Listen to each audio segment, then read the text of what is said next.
So now we are looking at how to edit an item. So from the earlier video or the introduction video, I showed you how to search. So you can search for any item of your choice. So let's say SMA gold.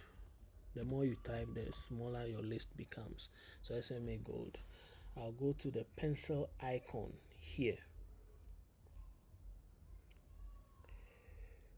Pencil icon here to edit.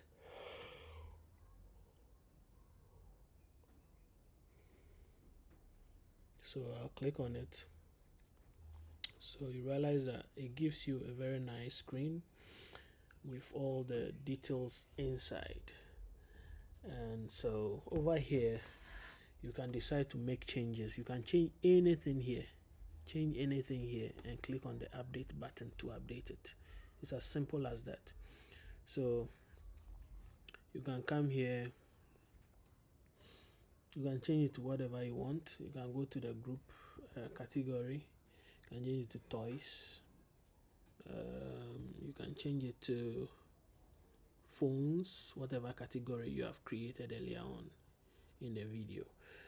And change it to computers, grocery, shelf. You can change the shelf as and when you want. So shelf 1, supplier 1, warehouse, I can say Spintex. Expiry date, you can set your expiry date by clicking on the calendar, and then you click on the month to choose a month. You can click on the year to scroll through the years, and then you can choose the appropriate year, month, and then you can even choose the day. So that's the expiry date.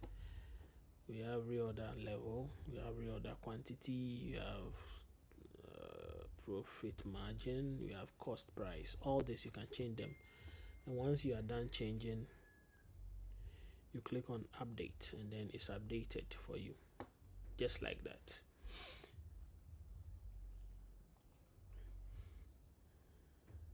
It's updated for you. The batch or invoices. So anytime you do purchases and you add new quantities, it will add up here as a batch. So you can be able to track the sales of even your batches.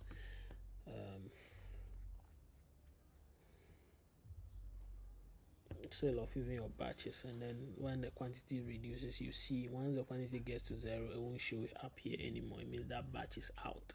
You can even track even your container numbers, which means you can add container number to the list when you are making your entries.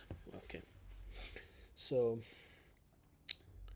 I'll now show you how to add new prices or change prices. So over here, we made it in such a way that if the price, you no longer like the price, you can simply delete it by clicking on the delete button. So for this price, I don't like it, so I just click on the delete button to delete. So delete. It's asking me to confirm if I really want to delete. I say yes. If I say no, it remains there. If you say yes, it deletes it. So yes, I delete it. So now you can add a new price. So you delete and add prices.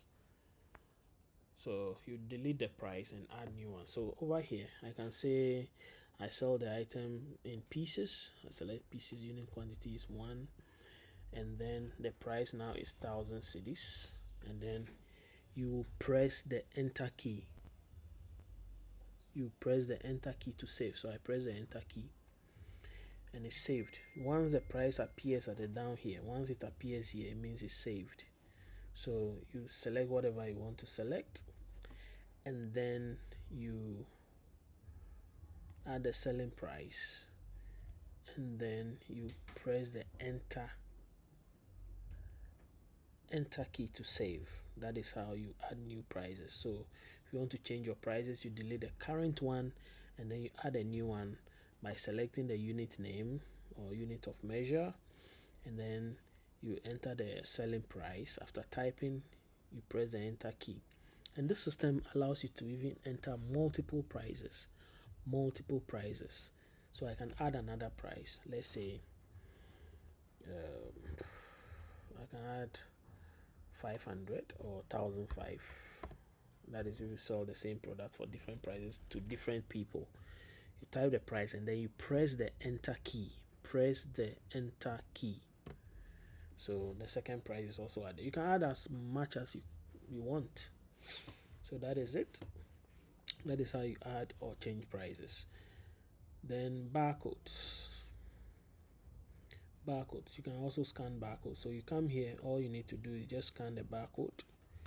You put it in there, and then you press the enter key. That is if you are manually entering the barcode. You press the enter key and then it will add it. But when you are scanning, once you scan, it will be added.